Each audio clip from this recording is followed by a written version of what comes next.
Hello friends, আজকে আমি বানাবো চিকেন কাটলেট।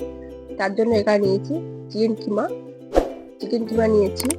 এখন দিয়ে দেবো পাতিলেবুর রস, দিয়ে দেবো পেঁয়াজ কুচি, লঙ্কা কুচি, দিয়ে দেবো আদা রসুন বাটা, ধনে পাতা কুচি, দিয়ে দেবো জিরে গুঁড়ো 1 চামচ, ধনে গুঁড়ো 1 চামচ, লবণ স্বাদ মতো, দিয়ে আলু সেদ্ধ দিয়ে দেবো। একটা বড় সাইজে আলু সিদ্ধ করে নিয়েছি। আলু সিদ্ধ দিয়ে খুব ভালোভাবে মিশিয়ে নেব সবগুলো উপকরণ। ছোট ছোট বল বানিয়ে নেব।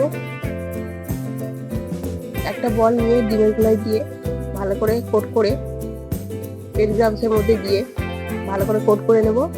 এখানে ডবল কোটিং করতে হবে। ডবল কোটিং করলে মুচমুচে ভাবটা খুব ভালো হয়। আবারও ডিমের গুঁড়ায় চুবিয়ে ব্রেড ক্রাম্বসের মধ্যে দিয়ে ডবলভাবে কোটিং করে নেব। ব্রেড ক্রাম্বসের মধ্যে দিয়ে ভালোভাবে কোটিং করে নেব। শেপ দিয়ে নেব। একটা ছুরি দিয়ে ভালো করে চারদিকে ঘুরিয়ে ঘুরিয়ে ভালো করে শেপ দিয়ে নেব। কড়াইতে তেল গরম করে ভালো করে ভেজে নেব উল্টে পাল্টে। ভাজা হয়ে গেছে, তুলে নিচ্ছি। দেখুন, চিকেন কাটলেট রেডি। বন্ধুরা, এরকম মজাদার নতুন নতুন রেসিপি পেতে চ্যানেলটা সাবস্ক্রাইব করে পাশে থাকবেন। ফিরে আসছি নতুন একটি রেসিপি নিয়ে। আমার সবাই ভালো থাকবে। টাটা।